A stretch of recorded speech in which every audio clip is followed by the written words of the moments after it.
আমাদের কাছে এখানে হাতে এখন যেগুলো দেখতে পাচ্ছেন এগুলো ভিন্ন ভিন্ন ডিসপ্লে, এগুলা ভিন্ন ভিন্ন মডেলের রাখার একটা কোম্পানি ভিন্ন ভিন্ন, যেমন এইগুলা সবগুলা স্যামসাং কোম্পানির ডিসপ্লে, কিন্তু মডেল বেশ কিছু।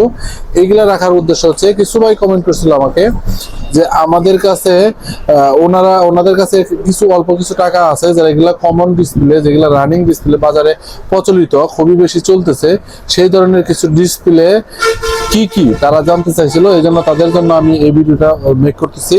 এটা একটু লেন্দি হবে, বাট এটা আপনার অনেক কাজে লাগবে। এটা হচ্ছে কম্বো ডিসপ্লে, এগুলো এক একটা মডেল দিয়ে অনেকগুলো মডেল লাগানো যায়, এবং এই ডিসপ্লে গুলো আপনি আনলে আশা করি আপনি দিনের 80-90% কাস্টমারকে হ্যান্ডেলিং করতে পারবেন। যেমন এটা হচ্ছে স্যামসাং A02s, A03s, আরো অনেকগুলো মডেল লেখা আছে এখানে, সবগুলো মডেলের ডিসপ্লে এটা লাগানো যাবে। এটা হচ্ছে Samsung M12, A12, A02, M02, এটাও আপনি অনেকগুলো মডেল লাগাইতে পারবেন।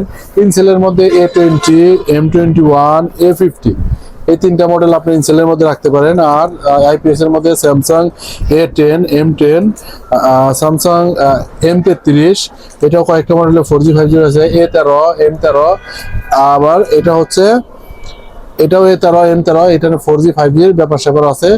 এইগুলা হচ্ছে স্যামসাং এর মধ্যে আপনি অলমোস্ট 10টা, আর বাকি 10, 20, 30, 40, 50, 60 হাজার টাকা হইলে আপনি মোটামুটি সব ধরনের ডিসপ্লে আপনি তো নিতে পারবেন না, মোটামুটি রানিং মডেলের সব ডিসপ্লে আপনি রাখতে পারেন। আপনি বাজেটের মধ্যে সর্বনিম্ন 50 আর সর্বোচ্চ 1 লাখ টাকা আপনি রাখতে পারেন।